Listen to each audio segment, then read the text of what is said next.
Magandang araw sa inyong lahat. Ang oras ngayon ay 11:10 ng umaga.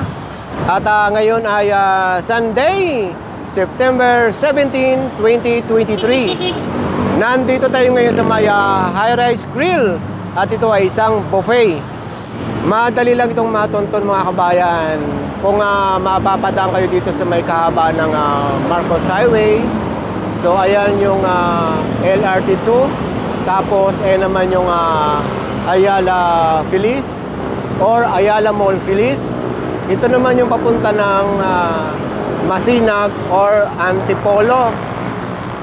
Nasa Waze ito mga kabayan or nasa Google Map. Ayan, High-Rise Grill. Mamaya aalamin natin kung magkano ang per person nitong buffet. Papakita ko muna sa inyo yung baba at taas. Ang open nito ay 11 to 2:30 PM yung lunch.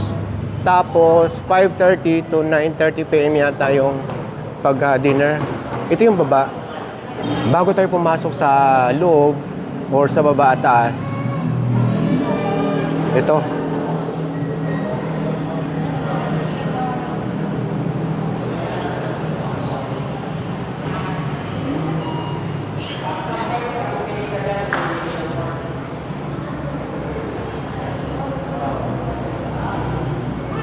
Ngayon, tingnan natin itong baba.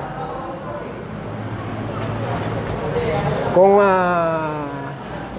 yung mga food dito sa baba, saka sa taas, ay same lang. Pero mas malawak sa taas. Doon natin kukunan yung mga food. Oh, may mga sanggyo pa pala dito. Halika doon sa taas. Dito mga kabayan, pwede ang walk-in saka reservation. Tapos pwede yung mga event, wedding, birthday, kung ano pa. Ang pinakamaganda rito mga kabayan, maluwag yung parking area. Lalo pagka regular days, pero pagka weekends, first come, first serve. Ito na yung second floor. Tapos, yung uy! Kasama yan. May magluluto-lutuan tayo mamaya. Tapos ito nakikita niyo mga rooms na ito. Ito yung for function. Ilalagay ko na lang yung kanilang yung kanilang Facebook page sa katulad nito. Parang may birthday. Ilalagay ko na lang yung kanilang page sa description para sa inyong mga dagdag katanungan. So, bali nasa 32 hanggang 35 dish ang matitikman natin dito.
Ang maganda nito mga kabayan, bukod sa mga nakita nating dish, ito yung kakaiba.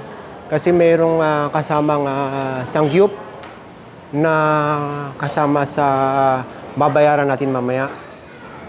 Ang sangyup dito mga kabayan ay 4 sa 10 ang pwede nyong ipaluto.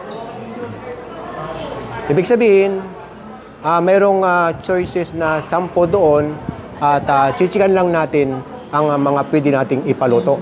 1 to sawa na yon. So yun mga kabayan, ang kaibahan natin dito, parang first time natin makakain ng buffet na may kasamang sangyup, ano? At kayo lang humusga mga kabayan doon sa presyong 599 during weekend tapos weekdays 549.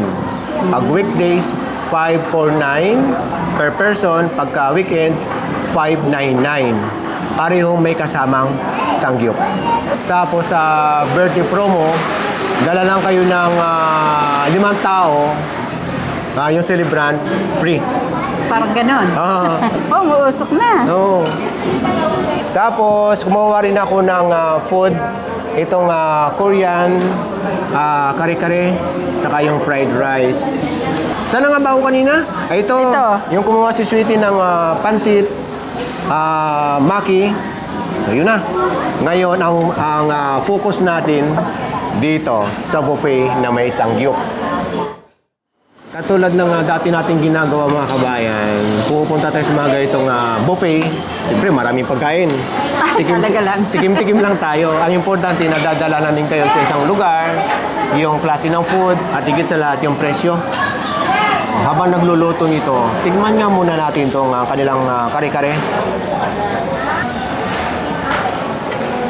Panalo yung kare-kare nila. Beef yan da. Beef? Malapot yung sauce. At maski walang bagoong, Malasa na. malasa na. Tapos yung bagoong nila, titignan natin kung manamis-namis. Manamis-namis nga. Hindi siya masyadong kalatan.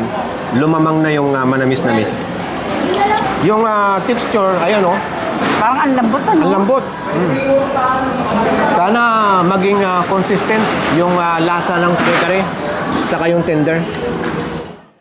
Tikman naman natin itong kanilang Korean pork stew. Ayun o.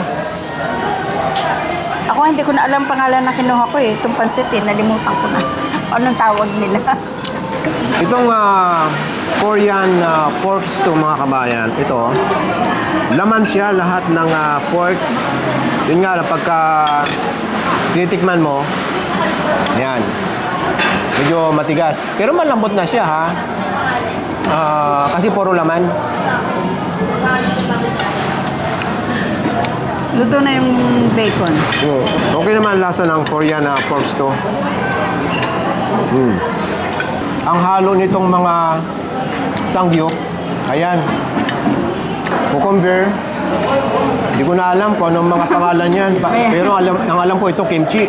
Saka ano ba ito? Pickles? Ayan, tingnan natin. Ako, hindi ka. Walang pickles ang Korean. Ito. Titingnan ko ito. Masim-masim na parang tomato. Yung mga kasamang meat sa sangyup, pork, beef, saka chicken. Itong chicken. Tapos, kimchi. Halo-halo na natin lahat. Tapos, itong kanyang pinaka-sauce. Hindi na makita sa camera. Oh, Sweetie, go sa'yo. Eh, ito. Kung ako gagawa ng version ko. Mahanghang yan. Tikman natin. Kaya pala dinadayo ito eh. Masarap ang pagkain. Sa oras na 12:15, ang dami ng tao. Inuulit ko ito mga kabayan yung sangyup natin ay 1 to sawa. Oo, pwede pa kumuha. Yun nga lang, pag may natira or leftover, babayaran nyo per person 599. Pareho. Ano yan, kuya? Ano yung kuya? Cheese. Para saan yan? Diyan isasawsaw yung mga meat? Mga meat po. Ayan sa mga kabayan, oo. Nilagyan ni kuya ng cheese. Ito mga meat nito. Sige. Kasi ikaw sa niya. Okay. Subukan nga natin sausaw itong isa.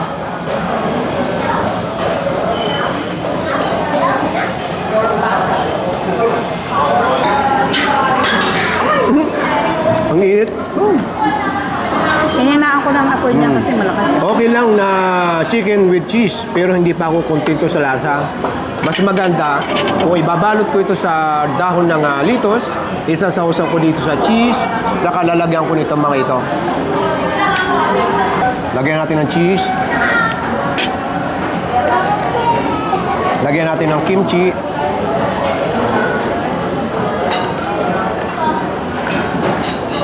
Tapos, ang maganda ito, yung maanghang niya, yung masarap. Gusto mo sweetie, ikaw mansayin mo na to. Saka yung kanyang sauce. Yung sweetie. Ako na lang. Sige. So, ayan. Ito, ano ito? Ay, parang...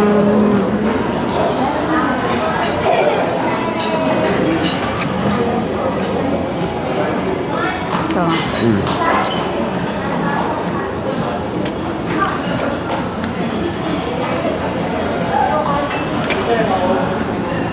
Okay yung kanilang ano, ito. Yan, yung maanghang na yan. Punta kayo dito mga kabayan. Ang ganda ng lugar, saka sabi ko kayo na, walang problema sa parking. Yan ang gustong gusto ko sa lahat na puntahan. Walang problema sa parking. Ngayon ang gagawin natin, isang paluto lang tayo. Dahil tayo ay senior citizen na, ganun na lang ang tikim, kayo na lang pumunta. Mag-one to sawa na kayo. Tapos mga kabayan, ang senior citizen applicable dito. Credit card, debit card, GCash, cash, bank transfer, okay yun. At ang babayaran natin ay 599 times 2. So yun na yun. So bago tayo umuwi mga kabayan, may mga kasamahan tayo sa galan dito. Shoutout sa mga tiga Gardenia Street ng Tondo, Manila. Ayun, saan ka? Oh, ayan sila oh. Mga tiga Tondo. Oh. Oh, Marikina. Yee! Ayan. Oh, ayan. Okay, oh, ayan ba? Tapos may mga kasamahan pa tayo dito sa loob. Ayan, ang dami dyan sa birthday. Okay, yung ibang shoutout portion natin sa susunod na lang na video ha.